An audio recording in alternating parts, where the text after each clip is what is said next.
Hello, everyone. Welcome back to A1 English Podcast, the show where we make real English feel simple, natural, and honestly, a little fun. Hi, everyone. I'm Jessica. And I'm Jack. And today we have an episode that I think a lot of you are going to need. Okay, before we jump in, quick reminder. If you're serious about improving your English naturally, hit that like button and subscribe to A1 English Podcast.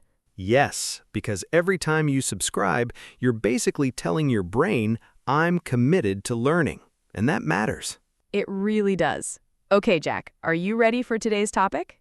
I've been waiting for this one. Today, we're talking about silent letters in English, the words you are probably pronouncing wrong right now. Oh, this is a big one. Silent letters confuse so many learners, even people who've studied English for years. Exactly. You see a word, you read it letter by letter in your head, and then a native speaker says it completely differently. And you think, wait, where did that letter go? Why isn't it being pronounced? It's frustrating, right? But here's the good news. By the end of this episode, silent letters will not scare you anymore. Not perfect, but confident. And confidence is really what we're building here, every single episode. So no boring grammar rules today, no confusing textbook language. Just real English, real examples, and real conversations, exactly the way people actually talk. Actually, Jack, can I tell you something funny before we start? Please, go ahead.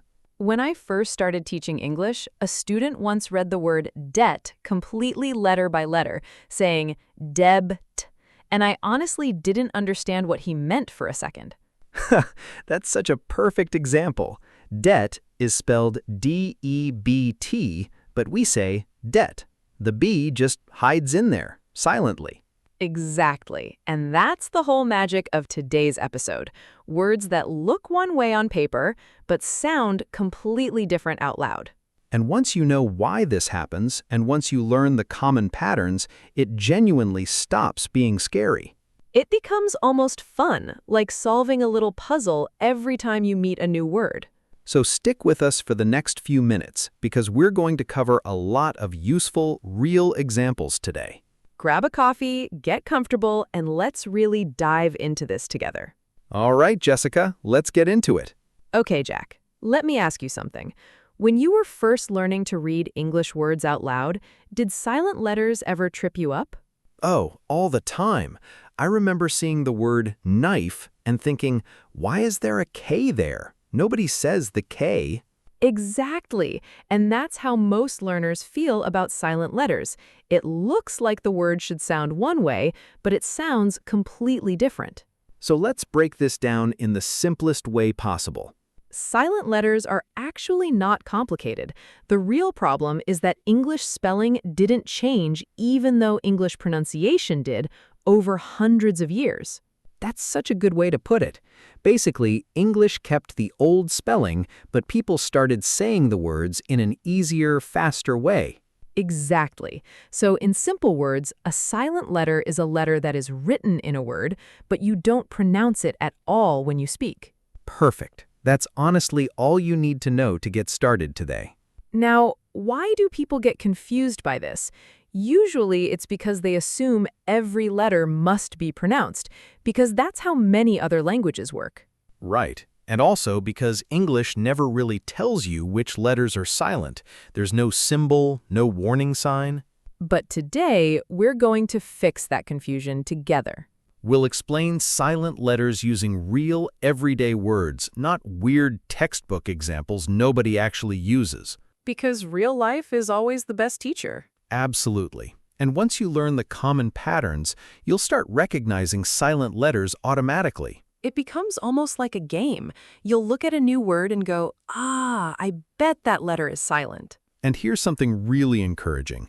You don't need to memorize every single silent word in English. That's right. You just need to learn the common patterns, the letter combinations that repeat again and again. Because once your brain recognizes KN at the start or GH in the middle, it starts predicting the pronunciation automatically. It's honestly a lot like learning a small set of keys that unlock hundreds of words at once. Exactly. So today, we're going to give you those keys, one by one, with real examples you can use immediately. And trust us, after this episode, you'll start noticing silent letters everywhere, in menus, in signs, in messages from friends. It's actually kind of exciting once you start seeing the pattern instead of just feeling confused by it.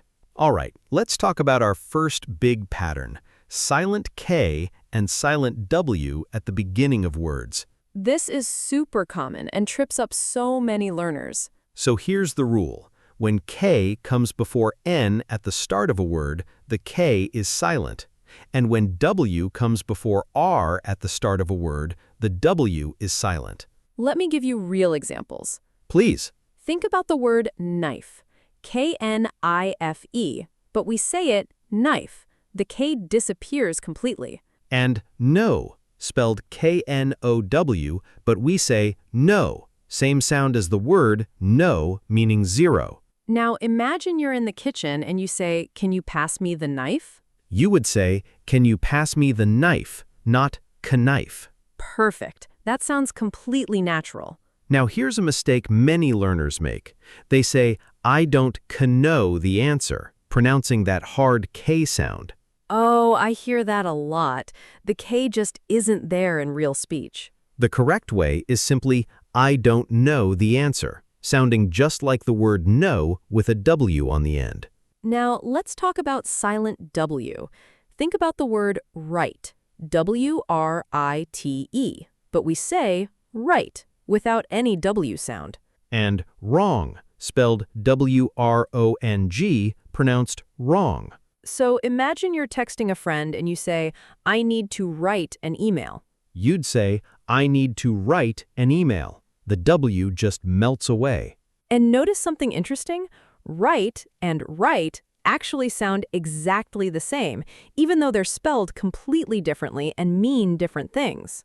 Yes, that's the key thing about English. Sound and spelling don't always match, and that's completely normal. So remember, when a word starts with KN or WR, just skip that first letter completely when you speak. Not complicated at all, right? Not at all, once you know the pattern. Okay, now let's move to our second big pattern, silent GH and silent B at the end of words. This one is equally important and honestly a little funnier. So GH inside or at the end of a word is very often completely silent. It just sits there doing nothing. Let's make this super practical. Think about the word night, N-I-G-H-T. The G and the H are both silent. We just say night, like the letters N-I-T-E. Imagine you're saying goodbye to a friend in the evening. You would say, "Good night, see you tomorrow," not "Nighut." Perfect. And why does that work? Because over time, English speakers stopped pronouncing that old throat sound that GH used to represent, but the spelling never updated. That's wild, honestly. It's like a fossil sitting inside the word. Now, here's a common mistake. Some learners try to pronounce every letter in words like thought or through, really struggling with that GH sound. Oh, this is so common. People say thughut instead of just thought. And the problem is that GH combination almost never gets its own sound in modern English. It's basically decoration at this point. So instead, we simply say thought as thought and through as through. Much cleaner, much easier once you know the trick. Now let's talk about silent B at the end of words. Think about comb, C-O-M-B, but we say comb, no B sound at all. And thumb, T-H-U-M-B, pronounced thumb. Let's practice one more time. How would you say the sentence, "I hurt my thumb on the door"? Everyone listening, pause for a second and try saying that sentence out loud. The answer is, "I hurt my thumb on the door." The B at the end just disappears. Did you get it right? If yes, amazing. If not, don't worry. That's exactly why we're here. Learning takes time, and mistakes are part of the process, always. One more quick pattern before we move on. The letter E at the end of a word after a consonant is usually silent too, but it changes the sound of the vowel before it. Like cake. We don't say the E at all, but it makes that A sound like A instead of a short A. Compare cap and cape. Same letters almost, but that silent E completely changes the whole word. English really loves to keep us on our toes, doesn't it? It really does, but once you see the pattern, it starts to feel like a fun puzzle instead of a frustrating mystery.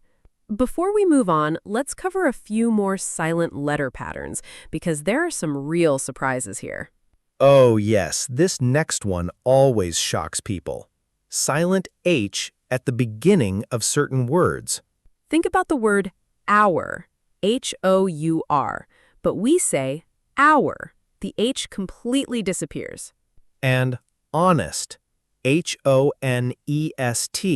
pronounced honest, no H sound at all. So imagine someone asks you, how long will this take? And you answer. You'd say, it will take about an hour, pronouncing it an hour, not an hour. Notice something. We say an hour, not a hour, because the H is silent, so the word actually starts with a vowel sound. That's such a great detail.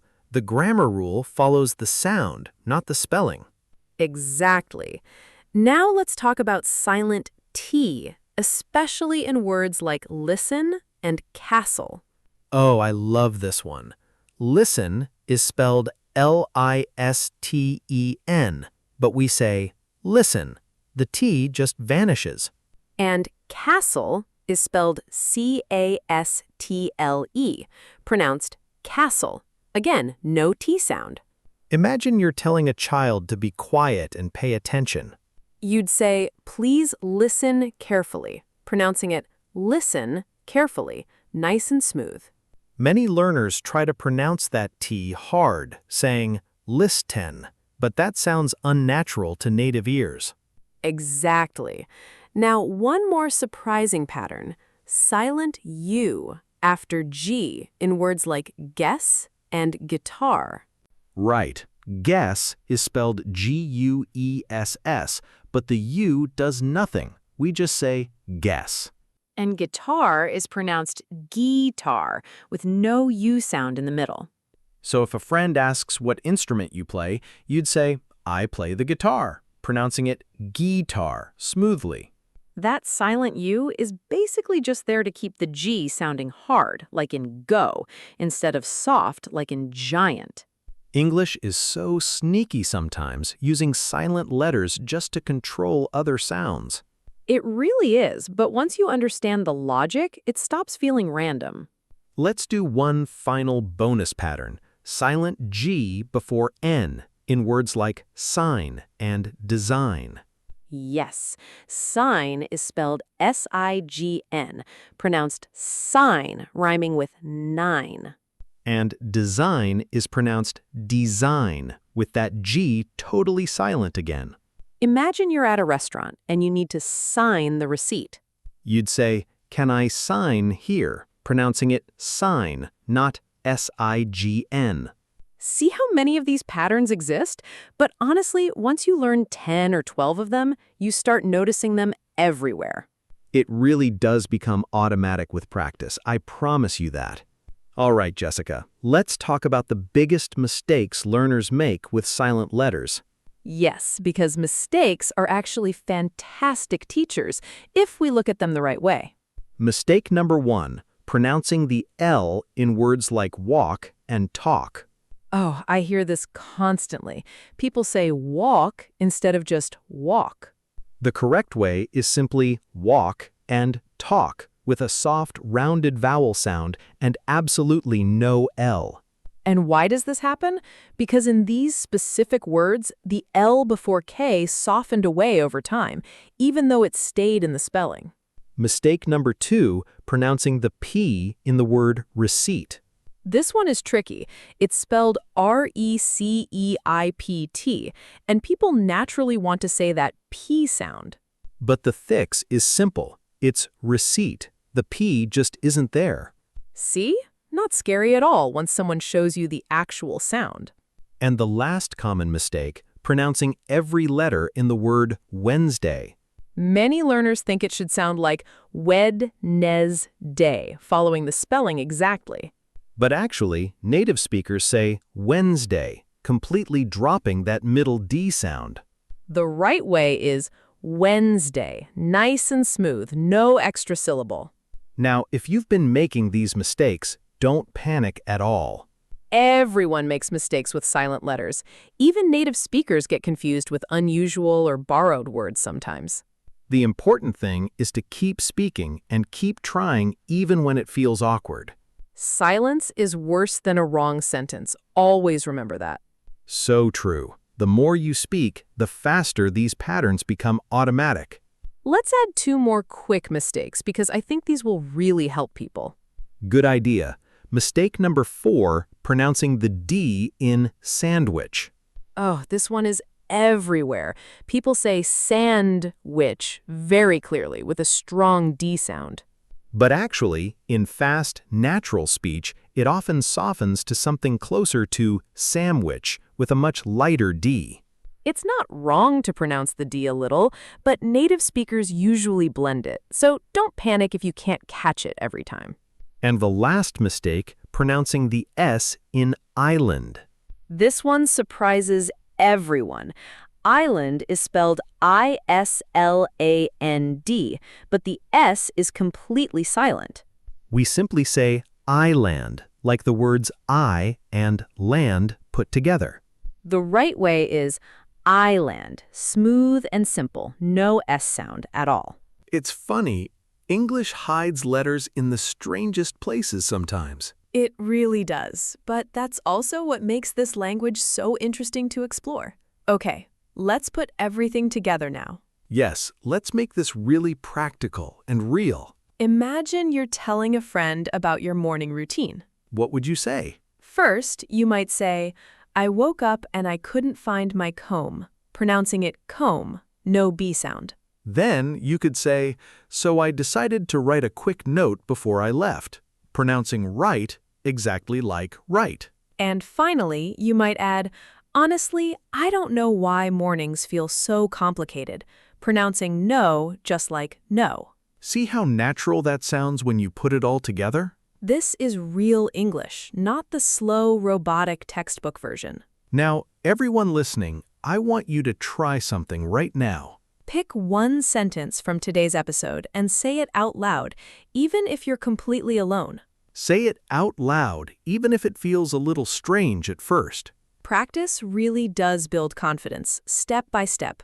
And if you make a mistake, just say it again and again, until it feels smooth.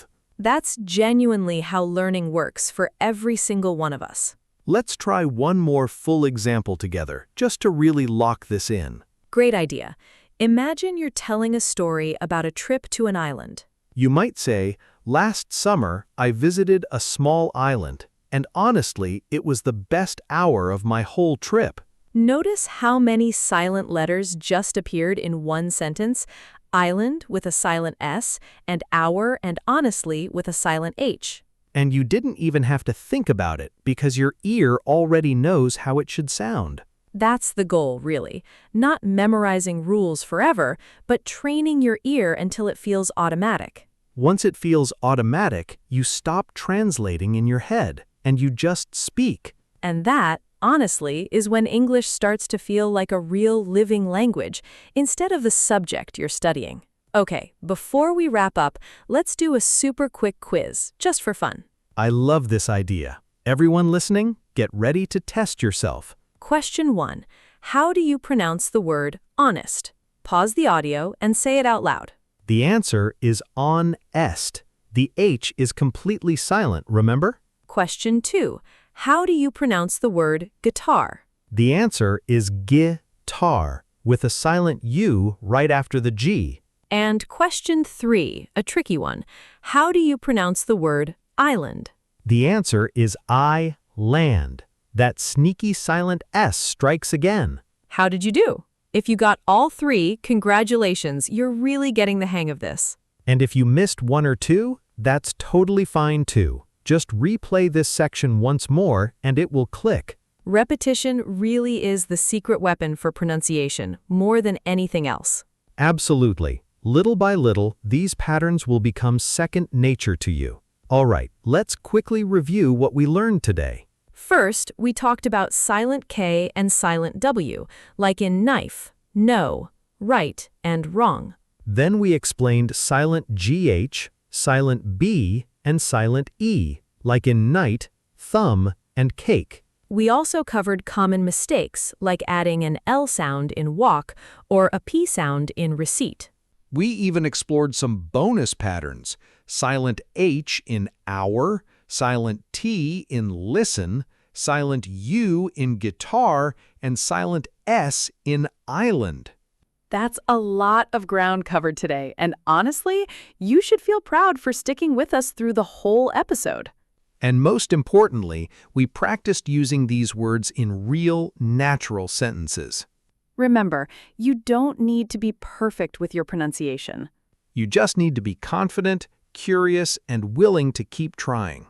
English is a tool for real communication, not a test you have to pass perfectly.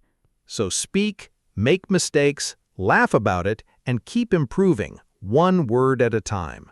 That's the real journey, and honestly, it's a beautiful one. If this episode helped you understand silent letters a little better, please hit that like button. And if you want more real, natural English conversations just like this one, subscribe to A1 English Podcast. We upload new episodes regularly to help you improve your English naturally, one topic at a time. Thank you so much for learning with us today. We really appreciate you being here. Keep practicing, keep improving, and keep believing in yourself. Bye, everyone. See you in the next episode.